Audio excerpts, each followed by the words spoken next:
Welcome back, everyone. I hope I am audible to all present in the class. Good morning.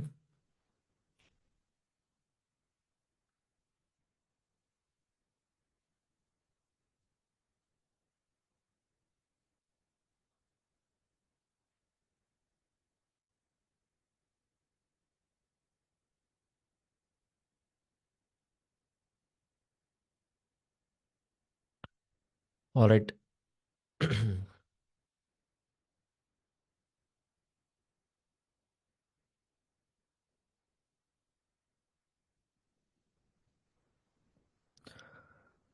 So last class we had started with the concept of microservices, and we were in the Fing client, right? So one thing here is second application also I had started in a different server. That was the issue. I would like to just go back, run as run configuration. Inside this, for this application also I had done it. I would like to go back to the arguments. Yep.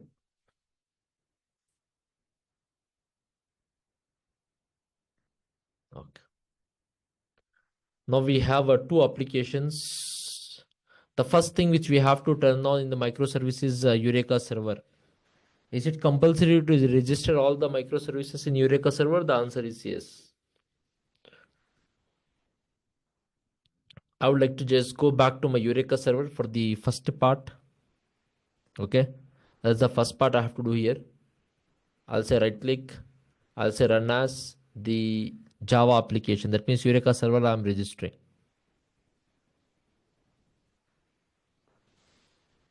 It is taking some time. Yes, it is launching. The second part is I'll say right click, run as. I'll say right click, run as Java. It is also running.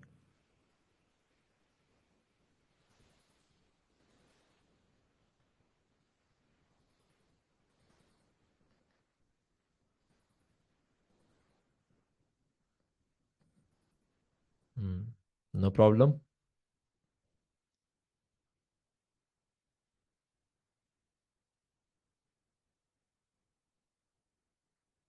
After which I'll go back to my application number 1. I'll say right click. I'll say run as, run configuration.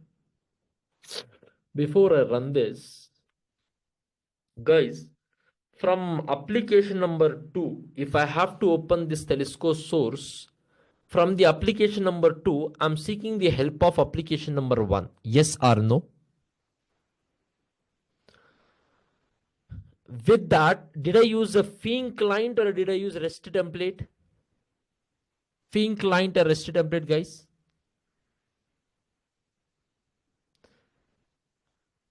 Which one? Fing client. The advantage here is first application doesn't matter, it is deployed in how many servers. Still, you will be able to achieve the concept of load balancing. Yes. I would like to go back to my first just to demonstrate this. I will get hold of environment, guys. I'll just get hold of environment, wherein I can just show you the port numbers. How many instances are there here? I'll say private environment, type environment. I'll get hold of this object, environment object. I will say auto-var. Spring will auto-var this, so that I can just print at particular time which instance port number is working. Okay. And apart from this, okay, I would like to just go back here, and I will say here plus one port number I would like to add. I will just say here. Okay, let me just add first properties here. I'll say environment dot get the port number. I'll say here get property. The property name is server dot port. I want to know currently which port. Okay. This will give me which I would like to store inside string type of port number. And this port number I would like to just add here. Okay, I'm just going to add here. I will say here plus. I have saved it. Okay. Now application number one, I'll create multiple instances of application number one. I'll say right click, run as run configuration.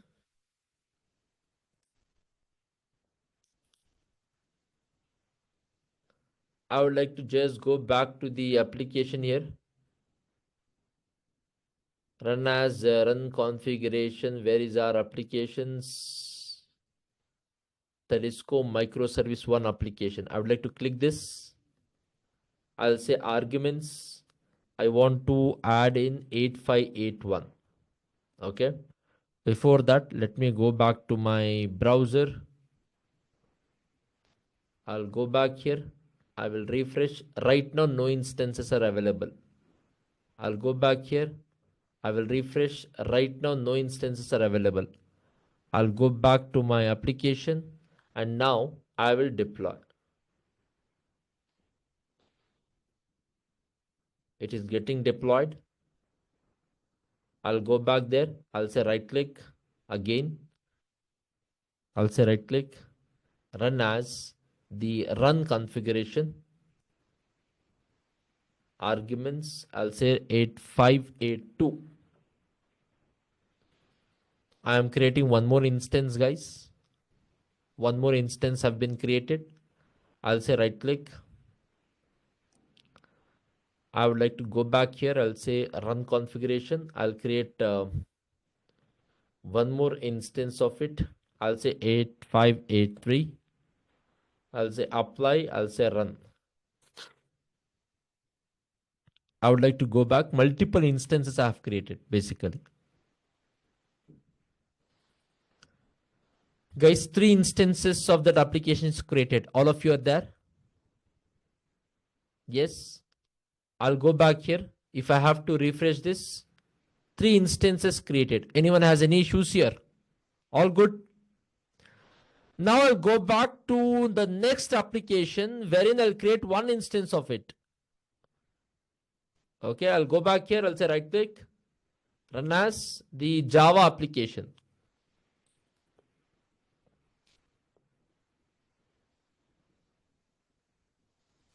I have created the instance of this also. I'll go back to the controller, guys.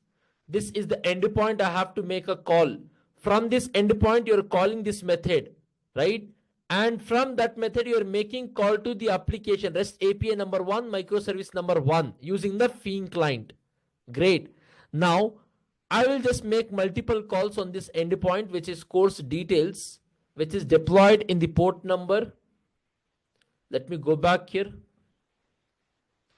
I'll say here, all right, all of them, the main method name is same. Okay. It is deployed in the port number.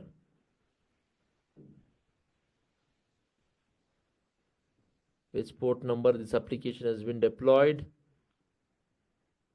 8484. I'll go back to my Postman tool. I'll say 8484. I will hit this endpoint, guys. First request. Where it is coming from, guys? What is the port number? First request given to instance of which port number? Guys, application to endpoint I'm calling. If you call this endpoint, this application is seeking one more microservices helps. And if I'm making multiple calls here, though there are 3 instances, every time I make a call, I want you to observe whether it is going to the same port number or it is going to the different port numbers, multiple instances. Just answer me one thing. Application number 1, we have multiple instances. All of you agree on this? Yes, right? Now from second, there is a heavy traffic on this second microservice. See 8581, 8583, 8582. That means, are you using one instance of microservice number 1 or are you using multiple instances of microservice number 1?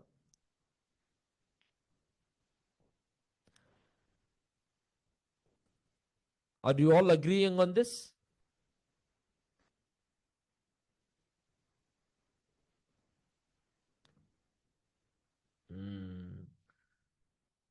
I would like to go back here.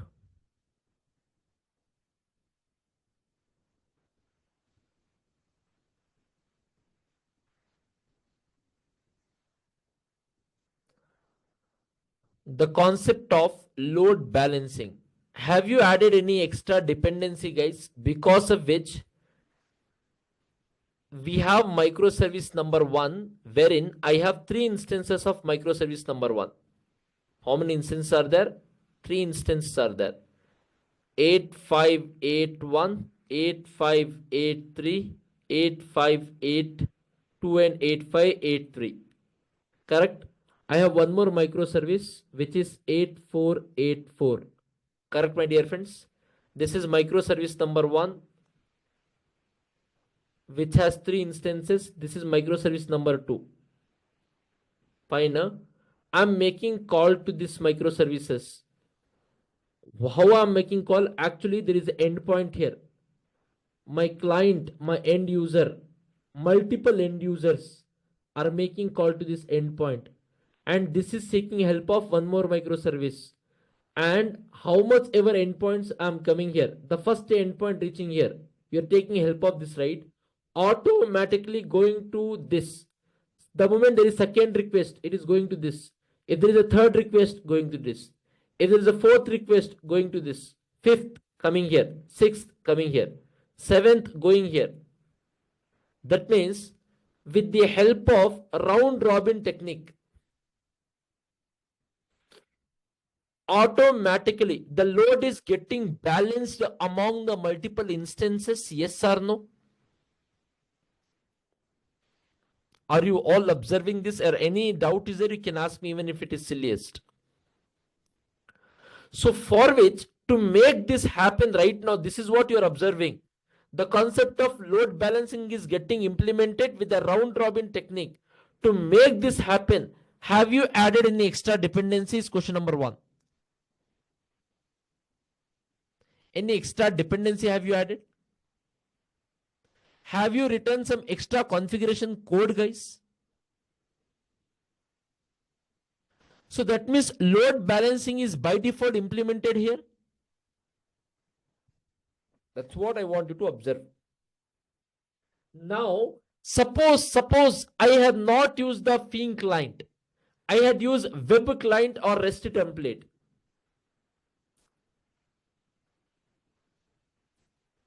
REST template, web client. In the REST template, web client, don't you think you specify the entire URL alongside the port number? If you are specifying entire URL alongside the port number, that means load is coming to same microservice, same instance or multiple instances. So REST template, is it supporting the load balancing or it will affect the load balancing? If you want the load balancing to be affected, if you want traffic to go on one server, only on one instance, you want the traffic to divide into multiple instances. Just in case if you have created multiple instances of an application, will you go with the Fing client or will you go with the REST template? Fing client. Now, whatever Fing client, since yesterday I was discussing, I hope it is clear to everyone present in the class right now.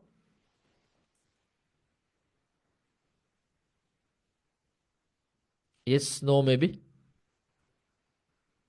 All of you. Any issues to anyone, guys? No issues? Great. Can a health check of an instance be done using the Fing client ensures requests are routed to health instance? No. What is that? Health instances. See, health instances means it is you're talking about the can we reach actuator endpoints also using the Fiend client, correct? Oh, you are trying to say that what if some of the instances are not working properly? That way you cannot do this here. That comes with respect to API gateway level. The first request will come to API gateway. From there, there is something called as circuit breaker pattern we have to implement. Suppose if you're making call to some of the resources and of that this resource is down, something went wrong there. So how to make the application resilient? They will be asking one question there. What if one microservice you are making a request and there is some problem in that microservice? So client will be waiting for response. If nothing is happening, if you're using some application for a longer period of time, if you're getting that loading and nothing is happening, is it like it's a bad experience for user, right? Yeah. Hmm. That's this thing we will try to see that in tomorrow's or upcoming classes. Okay.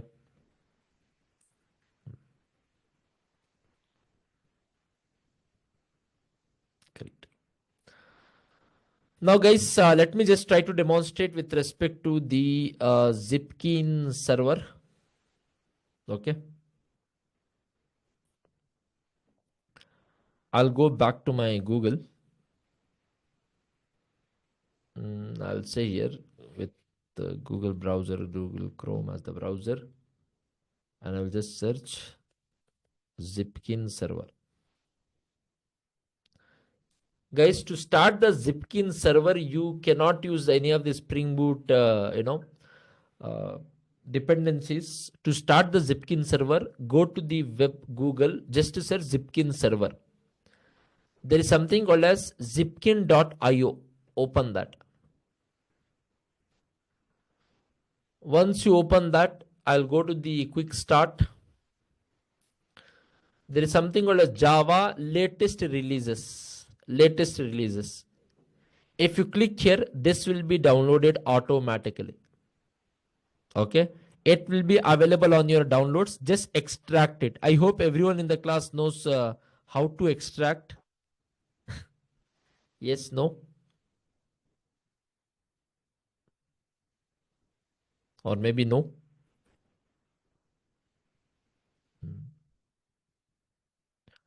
Extract it. After extracting, it is only telling you the commands. You have to run this wherever you have extracted on the same position. I'll go do one thing here. I'll go to my downloads. I'll open command prompt in my download. Let me open inside the downloads only.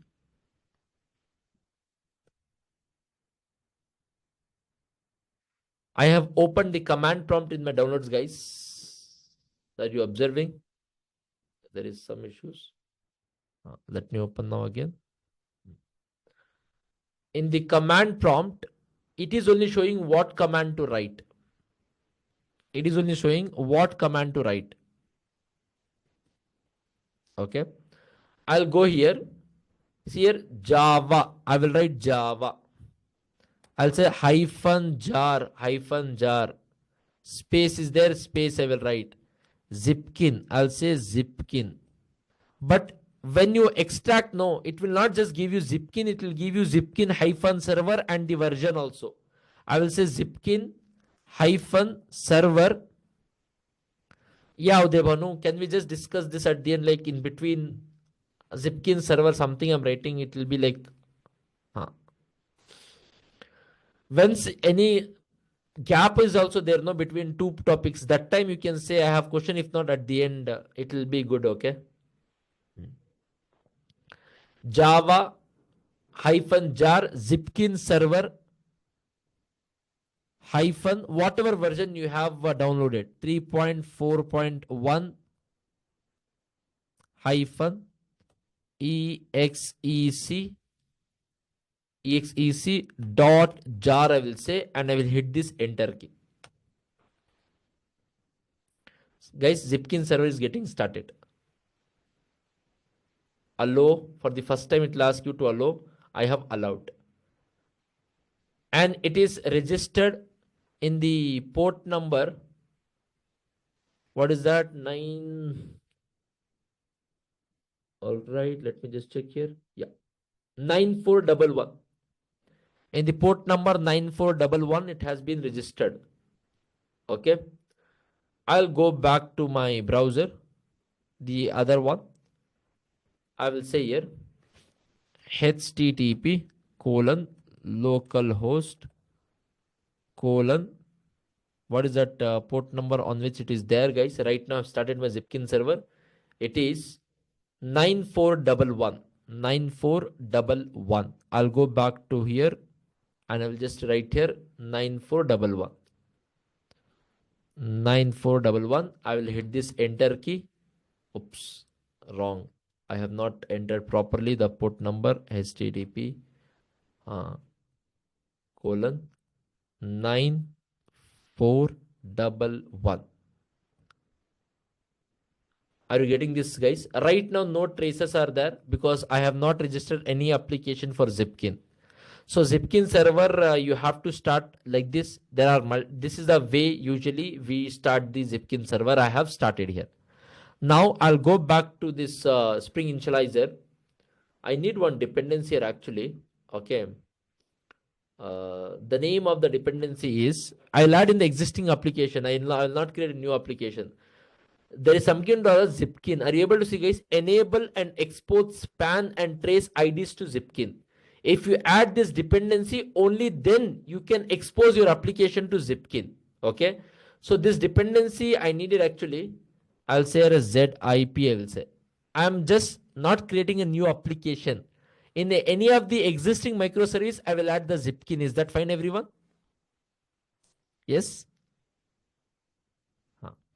So I need this dependency.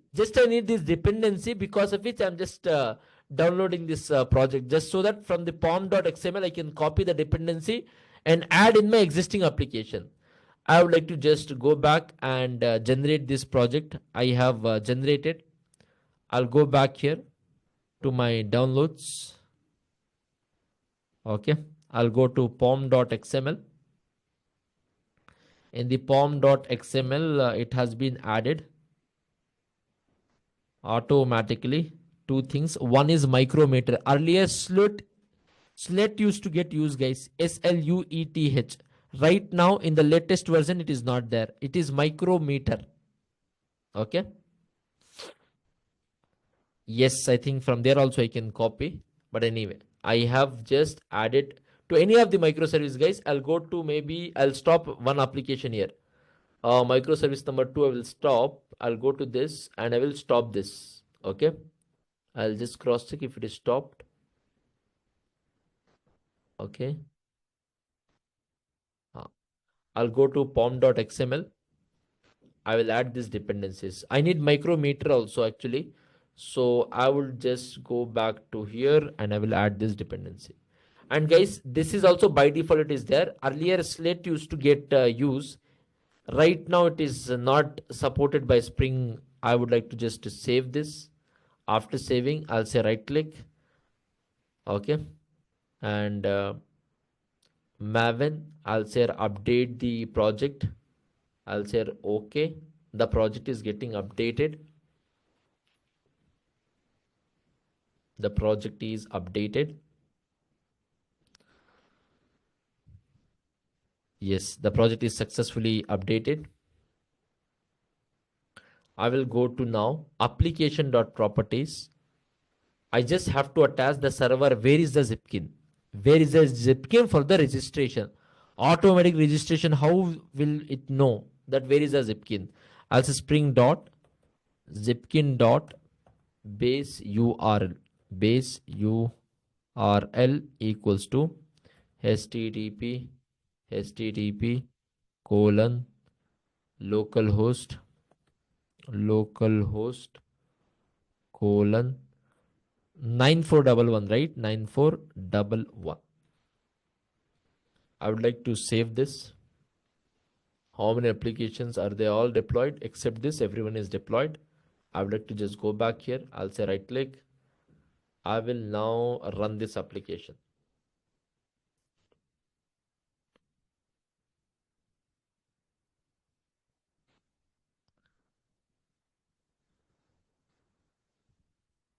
This application is running. I'll go back to the Postman tool.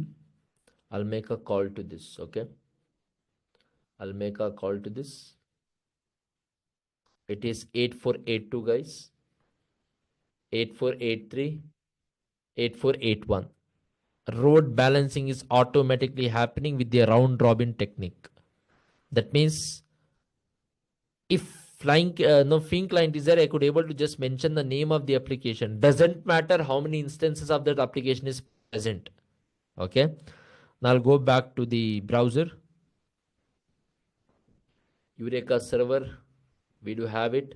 One instance of application number 2, 3 instances of application number 1. I would like to just add 3 instances of application number 1, 1 instance of application number 2, and I'll go back here. I will just refresh. Okay, let me just make here name of the service, minimum duration, maximum duration. Automatically it should be registered, guys. Let me just check. Why did I give port number, everything correctly? Yep, I have given here without any problem. And if I have to check the Maven dependencies, micrometer is added. Micrometer is added. Did I added the right thing? Let me just check once the name of the property.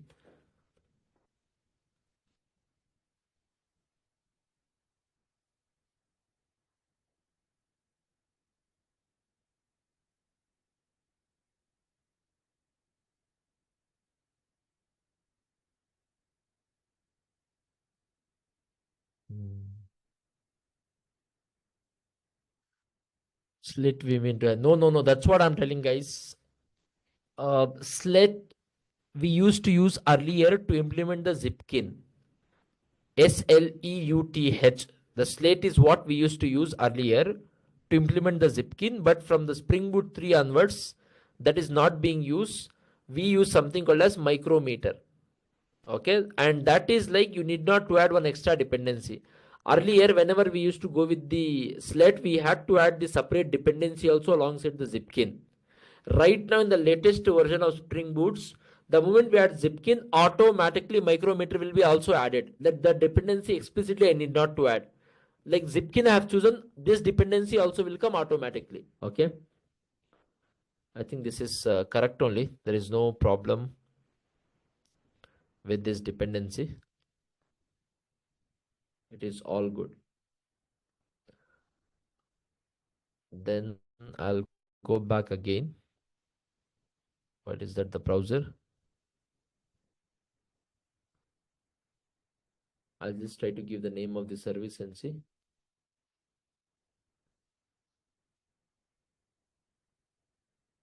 Let me go back here.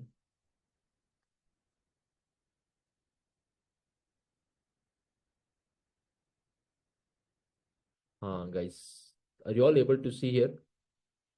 If I say it is giving you some default endpoints, okay, how much time it is taking, starting time, spans, duration, how much time it is there to response, all these details, server information, port number information, okay.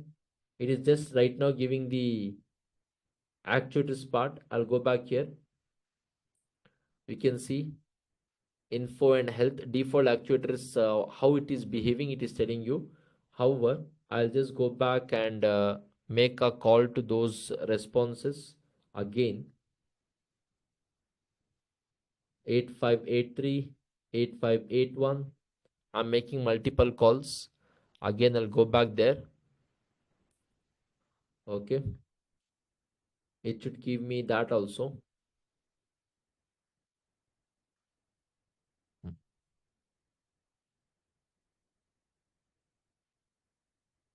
Okay, wait. Let me just go back here. There only I have clicked and there only I am entering this and I'm just running the query.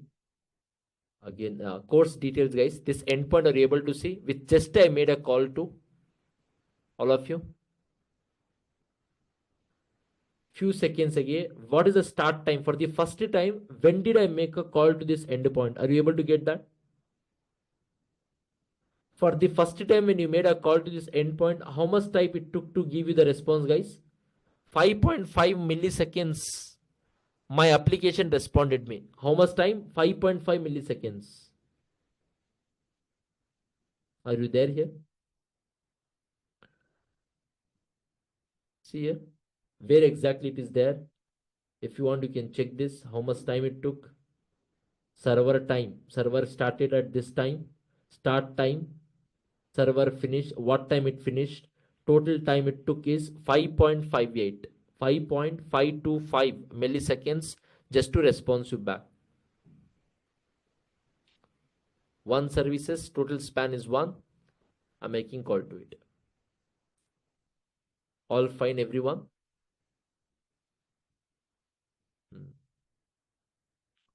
So can we start the Zipkin server like admin server or Eureka server directly from the Spring Boot? It's not possible. From there you cannot. You have to start explicitly separately. And guys, one more important point: admin server, Zipkin server, whatever I'm adding, is it like a important compulsory part? No components of microservice architecture. Like, can you develop the application without also? Yes, we can develop. But these things are also there, which will help you to know about your services which are there. Okay. How to start also I have told you. Go to this website, download it from latest releases, and how to run I have showed you after extracting it. And then you just have to attach one dependency Zipkin, where two things will also there automatically, and just add the base URL of your Zipkin server, and it is done. Okay, I'll go back to my command prompt. I would like to stop this server. It stopped. If I have to stop this, let me just check, still working or something. I'll go back here. I will say it will not be working. See, it is not there. Okay, Zipkin server I have stopped. And I would like to just go back here and comment it. I have commented this. I'll save this. After saving, I'll go back to, yeah, it is automatically redeployed. Fine, guys. Aditya, it will just show you how much time it is taking. Okay. If one microservice is failing to give you a response, then that you have to manage in the API gateway. You have to write the fallback logic. By chance, if it is a failing due to some networking issues or due to any of the issue, immediately you have to write a fallback logic and reroute whatever code you write inside the fallback logic, that will be given to your client, to your end user.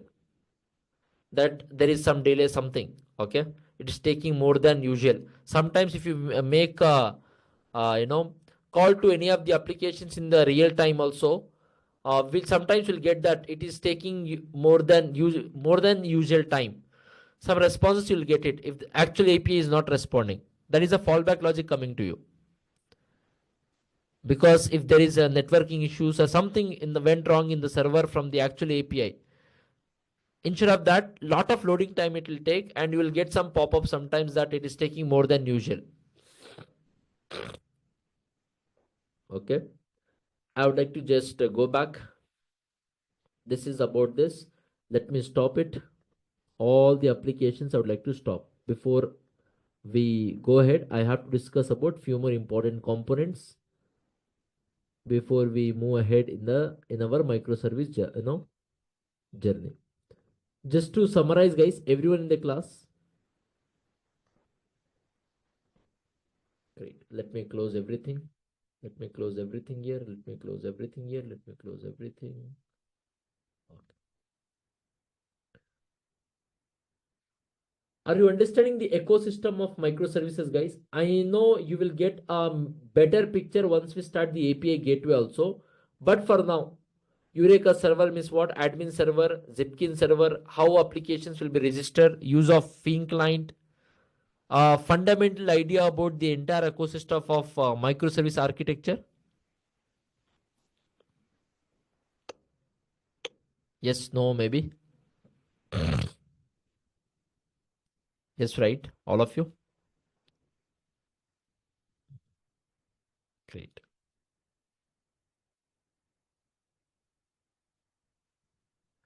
Now let's understand about one more component for the day.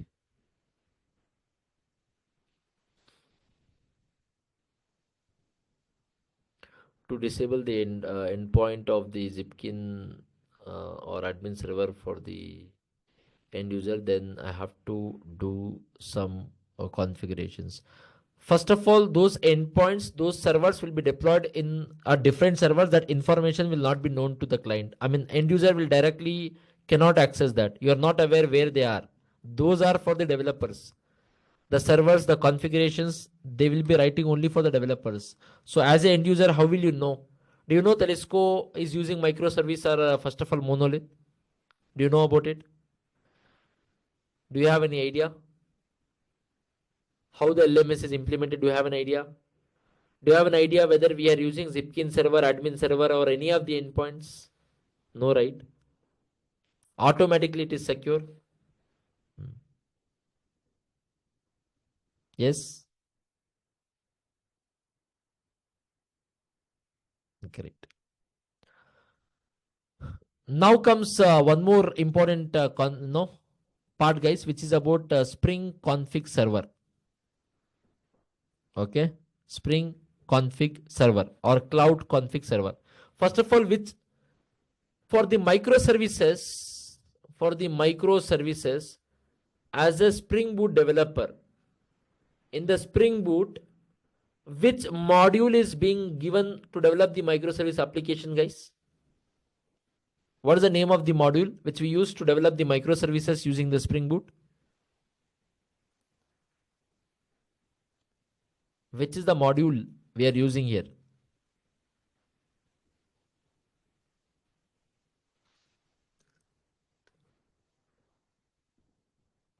Spring web we are using for the endpoints to create the REST API endpoints. Guys, from 2 days I'm discussing this and you're telling this. Is it not the Spring Cloud, guys? All of you?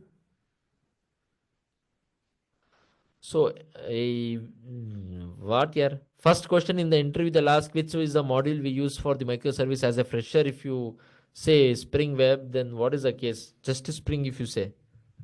They're asking which module of Spring framework. You're telling Spring. So as if you are the interviewer, what you will have impact of the learner from your end? I hope it is clear. Now this is not the actual AWS, like we have AWS cloud, we have Azure cloud. It is not like we have a Spring's own cloud. It is that cloud is different. This cloud dependency is different. This module is different. Making sense? Yes.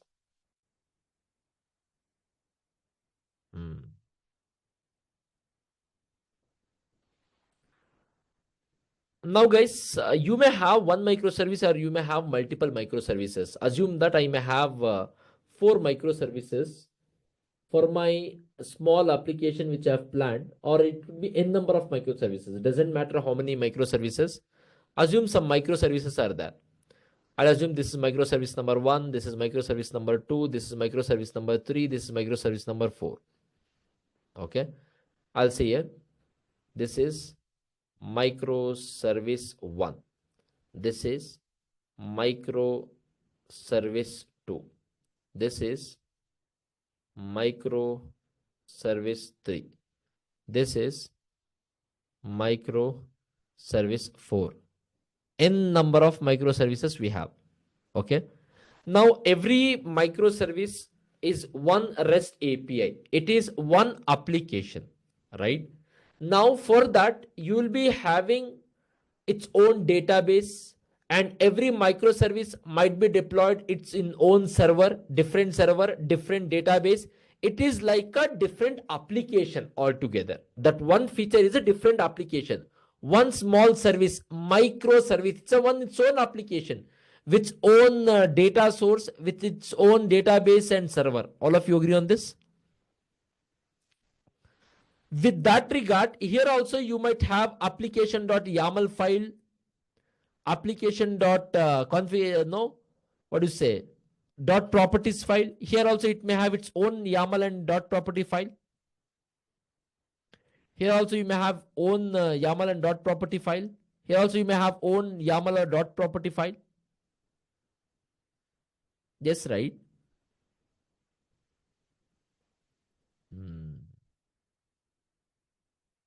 Making sense. Now, any small microservice means at the end of the way, all the services at once you'll create a var of it and you'll be deploying it. This will be deployed as a var. Any small change in the application.yaml file or configurations, don't you think you have to rebuild your entire application and redeploy it? Create a jar file once again, repackage, rebuild, repackage and redeploy. Any small change. Repackage and redeploy. So we have a concept called as Spring Cloud Config Server. Cloud Config Server. What it does, it will help you to separate application.properties or application.yaml file with your actual application. You can create one server here. I will create a separate application which is Cloud Config Server application. Server application. And whatever application.properties or application.yaml files are there, no, I will not include here. Those files I will keep separately, maybe in some GitHub repository. In my GitHub repository, I will keep my YAML files. .yaml file or .property files. And this information I will connect with this config, Cloud Config Server.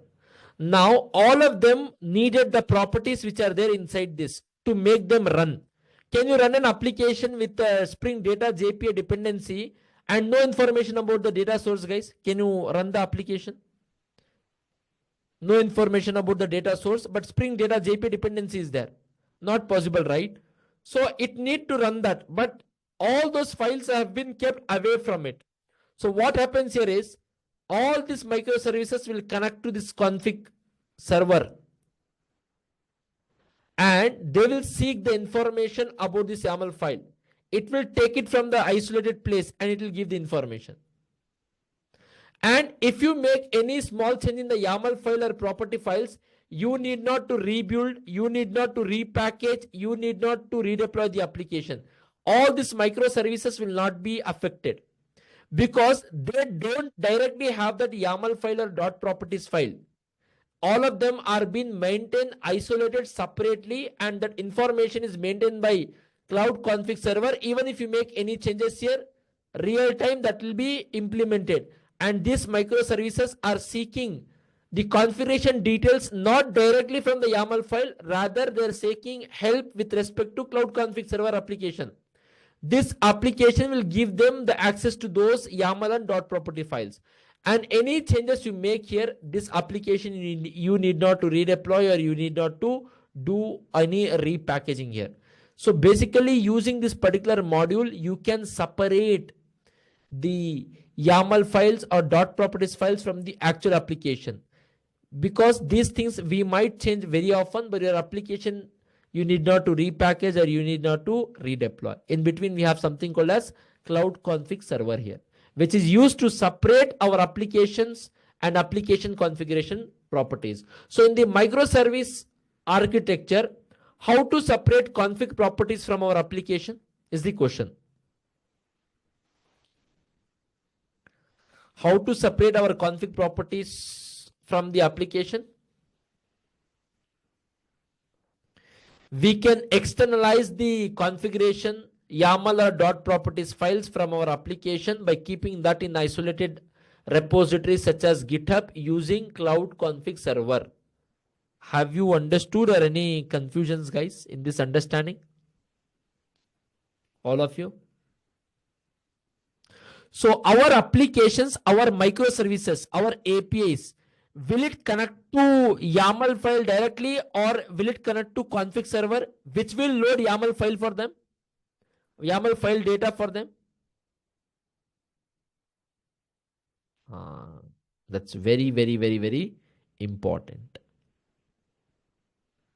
Yes. Do we need to repackage our application, guys, if there is any changes in the configuration? Any need of repackaging? Not needed. Fine. All of you present in the class? Yes, no? I'll go back, guys, to my application, to my browser. I'll go back to Spring Initializer. Okay. Just to demonstrate this, I'll say here com.telescope. I will say here cloud config server. Okay. No extra dependencies are needed. Dev tools for auto reloading. I will add. I'll say here Spring Cloud config server, or I'll say here config server. Let me add the dependency.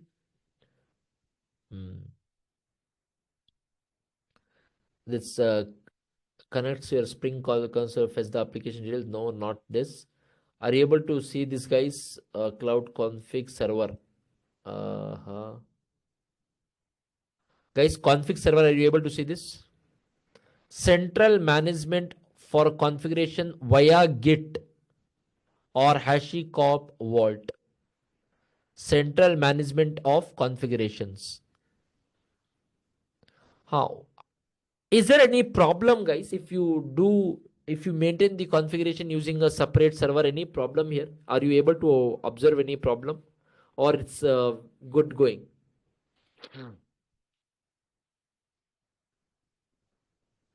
Any problems do you feel here, or it's best for the application? What do you feel? Best for the application? What if, guys, what if the config where config cloud config server only if it is going down? What if that is the case?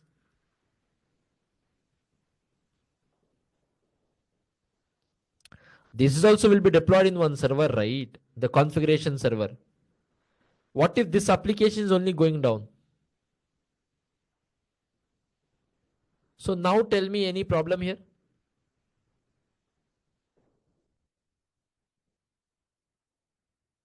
Yes, no. So every time there is a new concept, guys, every time there is a new concept, is it like completely good and it's going to be benefit the entire applications? No, right? Everything will have its own problems also. Whenever something there is a solution, something good about some part of the frameworks, there will be always some problems associated with that. It's not like normally randomly companies will go and decide that let's go back to monolith architecture, let's not use the microservice architecture, let's not use this cloud config server. There will be many things behind the scene for that. Okay, so whenever you hear something good about something, you should not come to a conclusion that this is the best, the world ends here. Nothing as such. Everything has its own consequences. Everything will have its own pros and cons. Okay, so you should be knowing about it.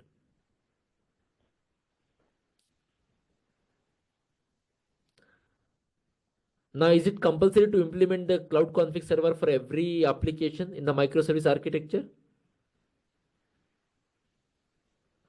No, right? I would like to import this application. I have added this.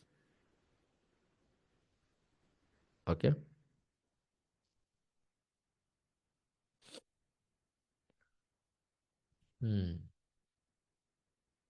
It is loaded. It is loading 9%.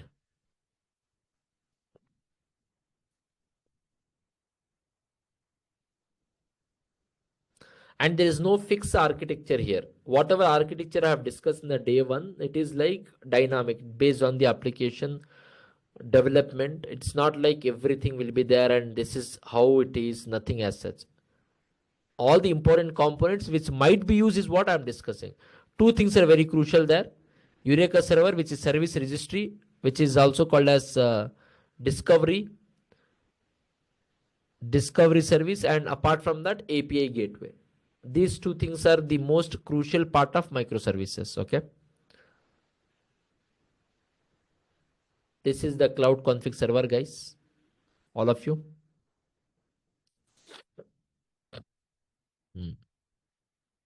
I'll go back to the main method of this application. At the top of this, I'll just add one annotation. While deploying, make sure that you enabling the config server. I'll say config server. I will say config server. I would like to import it. I would like to save this. It is saved. No issues. Done. Apart from that, I have to inform about the remote repositories where the files have been kept. Okay. I had already created something. Let me just check if it is still there for the previous batch. I'll open Google. Okay. I'll share GitHub.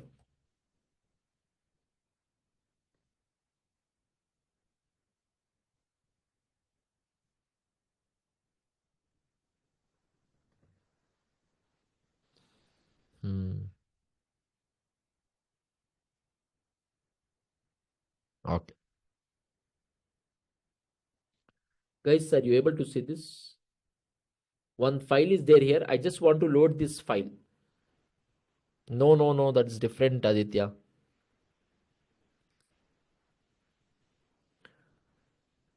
Are you able to see, guys, telesco2.yaml file? I would like to just load this. Okay. There is some data inside this file. I want to load this. The timing of the course is 7 a.m. to 8:30 a.m. Maybe that time I was announcing this batch. I will say here. Okay. This, whatever data I have, I just want to load this YAML file. It could be this data, it could be any data. And guys, did I discuss the concept of value annotation any time before? Use of value annotation. Did we use it? No, yes. Okay. Remember, guys, whenever I'll just show you what is the use of this. What example should I take? Okay, see here. So let's go microservice number 2 I will take. Okay. Or 1 I will take, whatever it is. Guys, example I'm using here, the REST client. I'm adding the URL here. Are you there? In place of this, what I can also do is I can take this URL. I can go back to my application.properties file like this. I can go back here. Okay. I can just add here maybe something. I'll say URL equals to. I can add it here. Getting it, everyone? Yes, no, maybe. Then what I can do here is I can go back to my application in the same place. I can just create one variable. I can just say here private, maybe string type of URL, and I can save this. I can go at the top of this class. I can say here value annotation. Are you getting it, everyone? I can just add it here, that whatever URL is there, that variable name. Yes, no, maybe, everyone in the class.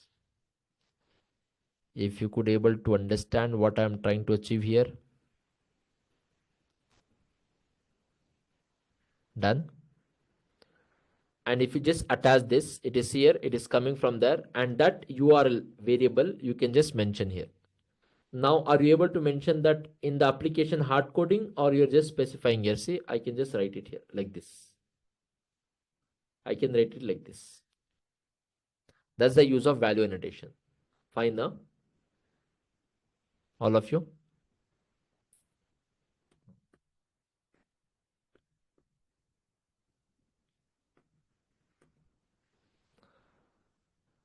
I would like to save this here. I would like to go to application.properties. I will just remove this. Now, likewise, there is some data here. As I've shown you, there is the same data. What is the key, guys? What is the key? Message is the key. Everyone? Yes? No? Hmm. Hmm. Hmm. It is there with the repository called as Telescope. Now, what I'm going to do, what is the name of the YAML file, guys? Telescope 2 is the name of the YAML file. Okay. I would like to now go back. I would like to now go back to my browser, wherein I'll just create one simple application. I will say here, name of the application as Telescope 2. Okay now. And here I will not add this, rather I will add here cloud config client. Okay, client that connects to Spring Cloud config server to fetch the application configurations. Look at the message, client that connects to a Spring Cloud config server to fetch the application configurations. Okay, I will also create one endpoints here, so I will just add it. All right, I will just generate this project. I'll go back to my application. I will go to my downloads, take this project from there, go back to my projects, and I will add it here. I'll say right click, I'll say extract all, I will extract it, and I will just go back here and delete it. Great. I'll go back and import that project here, guys. I'll say right click, import the existing Maven project. I'll go to my browser, D drive, data, and I think the application is Telescope 2 is what I've given. I would like to take it from there just to demonstrate this. Okay. It has been added here, guys. All right.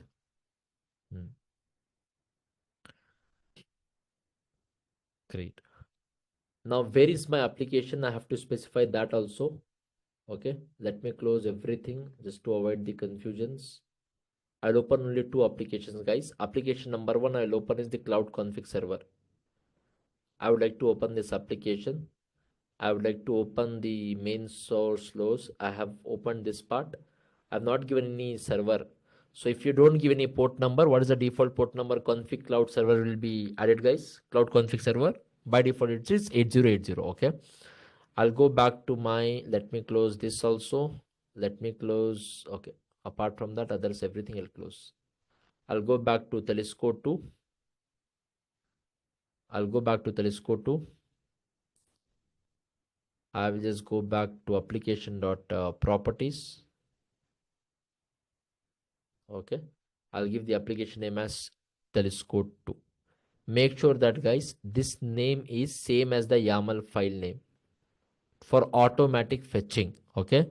I will say here spring dot YAML file name and application file name must be same to fetch the configuration properties via cloud config server automatically. I have to say spring.config.import equals to optional configurer config server. Okay. I will say here where that is deployed, http localhost localhost colon 8080. Okay. After which I'll say here server dot port equals to, I will say here maybe this is the client port I'm specifying 8282, something like this. I will just say I would like to save this. Okay. After which I'll just go back and just create some controllers here. Let me just go back here, right click. I will say new and create a package. Name of the package I'll give it as rest, just to create one resource. Okay. Let me go back and refresh this. I have refreshed. I'll go back, right click. I'll say new. I'll create one class. Whatever is the class, maybe I'll say here telescope controller. At the top of this class, I will just go here and say rest controller. That's fine. And now the most important part is I'll create a variable. I'll say here private string type of message. And at the top of this, I'll go back and say value annotation within this with the double quote dollar symbol. I have to specify the key. Let me check what is the key. The key here is MSG. I would like to take this key, and after taking the key from here, I have copied. I'll go back to my application, guys, and I will add the key here. Okay. Guys, whatever key I'm adding here, if I have to open Telescope2's application.properties, anywhere did I specify here? Did I specify anywhere here, guys? If I could able to read this here, that means it is coming from a different only. Yes, no, maybe.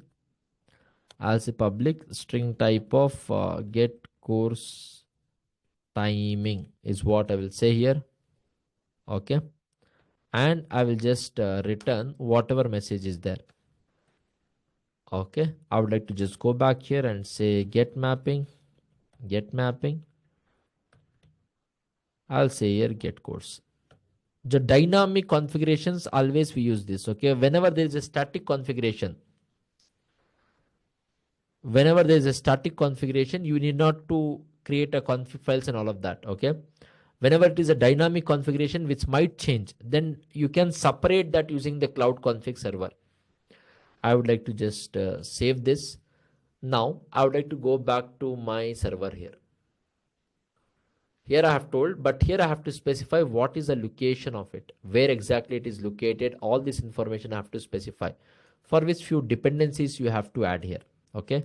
So, I mean, few of the properties you have to add here, wherein you have to specify, first of all, I'll say here spring dot cloud dot config dot server dot get dot URI equals to, I'll say https colon double slash, I'll say github.com, and what is the name? I have given my user name, there is Haider 7214, and name of the repository is Telescope. From where I have to read the data is what I have told here. After which few more things you have to add here, that don't try the master branch. You have to clone the default things I would like to add here. Let me just take the properties from somewhere I have in the form of YAML file. Let me convert this to dot properties, convert this to dot properties. Okay, let me take it from there. All right, it is converting, and now I would like to add it. Clone on start true. Few other key value pairs you have to add, guys. I have saved this. After saving this, I would like to first start my server.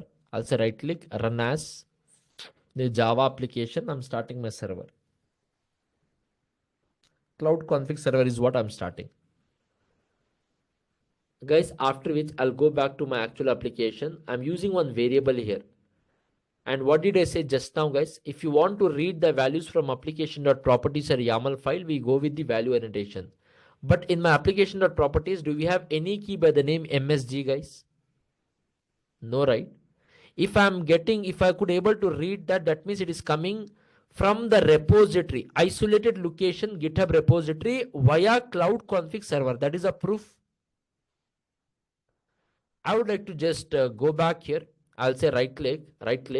I will say run as the, again, Java application. And what is the endpoint we have to reach here? It's get timing.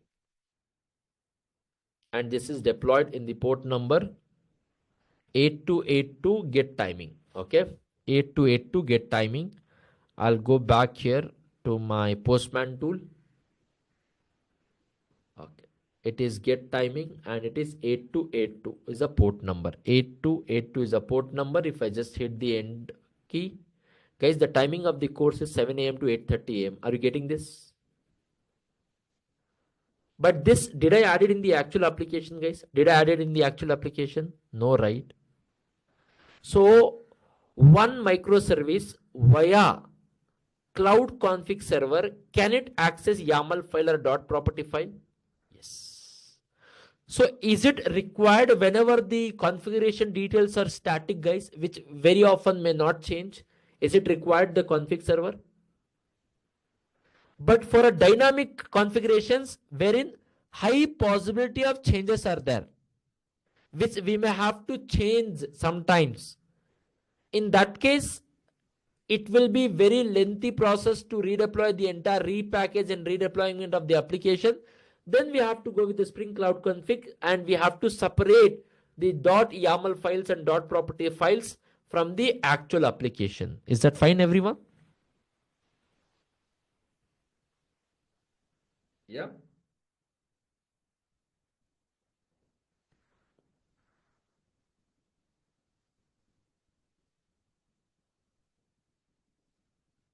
All good? Hmm.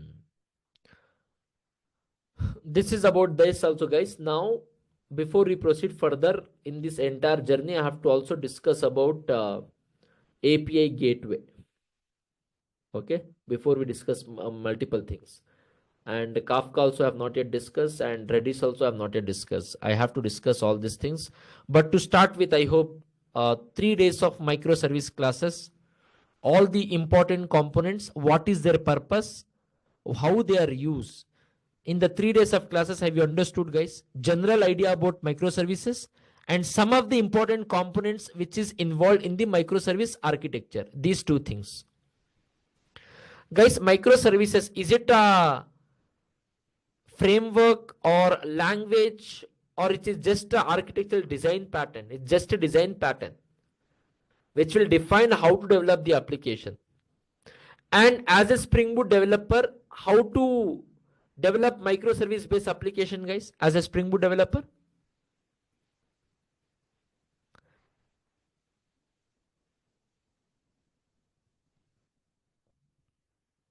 Spring Cloud. Done. Is Spring Cloud is like AWS or Azure or Google GCP something? No. Because the name is cloud, we see that, oh, Spring has its own cloud services and let's use the cloud services, nothing as such. Okay, this is just a module. No, Saujit, if that goes wrong, that goes wrong. All right,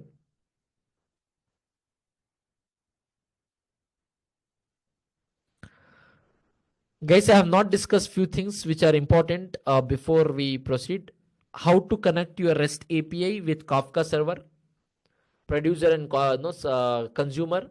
How to connect your REST API with Redis server. How to implement API gateway. How to make your microservice application resilient, just in case if one microservice fails due to some issues, should it be kept loading, or how to implement the retry fallback logic. And if you could be able to discuss these many things, we are done for the entire thing. Okay, I would like to just open this cloud config server. Let me just compress to zip file. After cloud config server, I'll go back to, what is that application name? That is code 2 is the application name. And in the microservice 2, zipkin properties I have added, that also I'll zip it once again.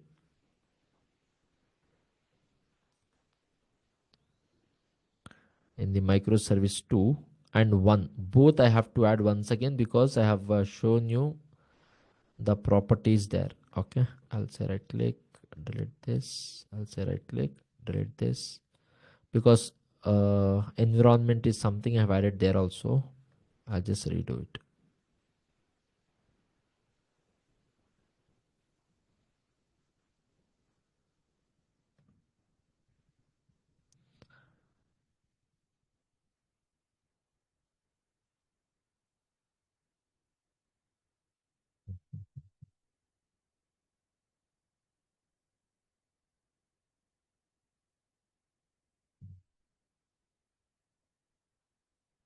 Okay, let me just add these files.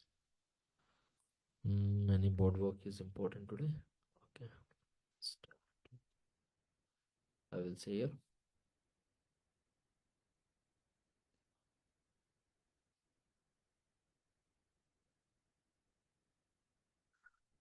Guys, one more important point to everyone. This Friday, there might not be any class, okay? This Friday. There is a chance that you might not have a class. So plan accordingly. Anyway, Saturday, Sunday, there is no class. Next week, I will discuss. And next week is the end. I have decided to end this entire course. By chance, if there is any time constraint, then Saturday, Sunday, or any one day, early morning or evening, I'll take the class and I'll finish it. So next week will be the end of this entire, batch.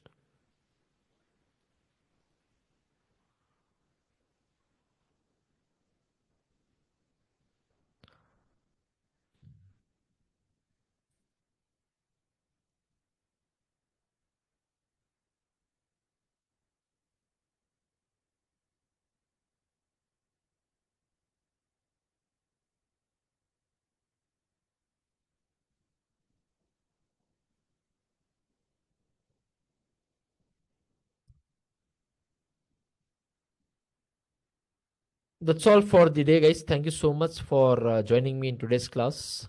Different instances of, yeah, Udebhani had some question in between. Different instances of server deployed, then the RAM consumption increases, right? So even though my laptop has a good RAM, it is only for limited part of it.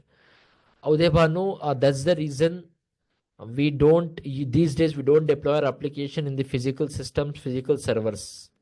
First of all, actual servers, we will have heavy RAM, heavy storage locations, GBs of storage locations, and that is very much powerful and active 24/7. We maintain that servers. If not, we go with the concept of cloud, where automatic redeployment, automatically it will only increase the servers and port numbers and it will not have any impact. But yes, if you are just practicing and deploying on multiple servers, yeah, your RAM is like at the time of running that application, that will be impact. But our applications will not be deployed on any of the local systems only, no, in the real time. We deploy in our cloud.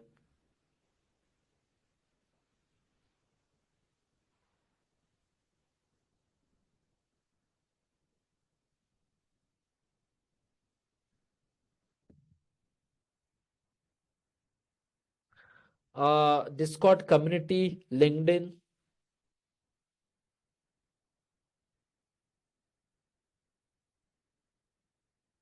notes file also you need.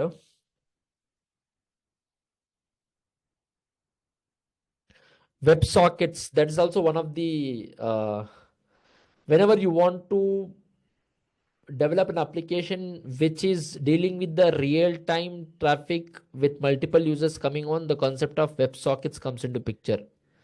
Again, there is a separate topic discussion which can be discussed for 15 days. Okay, it's just Google or try to go through any of the lectures which are available on the microservices. Okay. WebSocket. You need not invert. There is no separate group for this, Bhanu. It is there, like general Java group is there. No, there only I'll be there. Okay. Is it compulsory to learn WebSocketing as a Spring Boot developer? No, that is based on the project.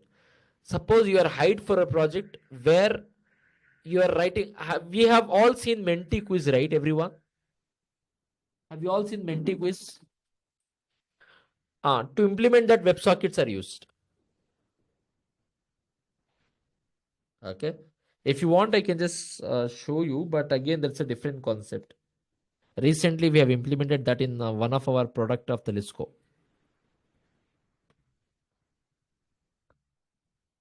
Okay.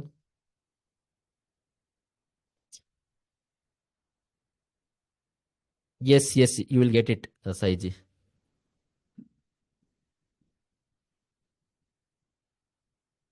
It's not public. It's not public. Anyone cannot access your repositories, right? In general, also, can your repositories be accessed by everyone? Like whatever repositories you create, if it is not public repo? No, right? How can this be accessed?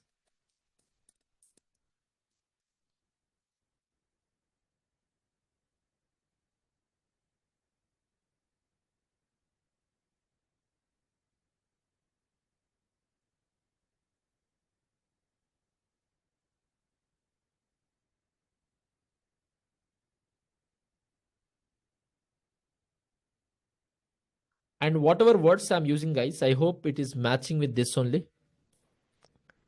See here. Client that connects to Spring Cloud config server to fetch application config information. Yes, Saiji.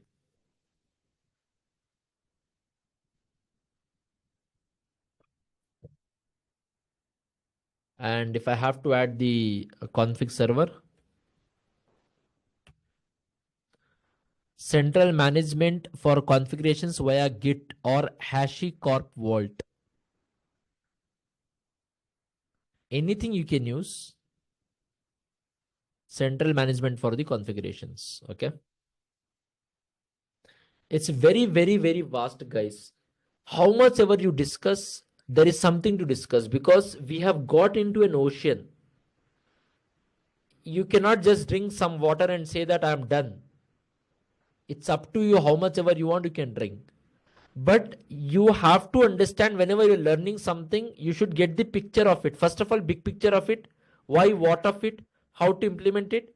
And if you have become a versatile, then depends on the need of the project, you will be in a position to learn the specific things at that instant itself. Everything in and out of it, if you want to learn, then you can spend 1 year of time, still it will not be sufficient. It's that much vast. But once you understand major parts, whatever project you are working on that you can keep on adding whatever is required.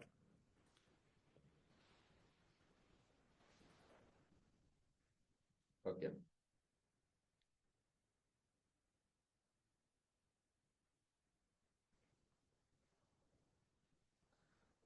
All right, guys. Thank you again. Tomorrow or Monday, we might have the project session also. Okay, where we shall discuss one project. Tomorrow or Monday it could be. So make sure all of you are there on time. Either tomorrow or either Monday, that discussion would be conducted. Okay. So let's meet again tomorrow exactly at 7 a.m. and continue this journey. Thank you, every one of you.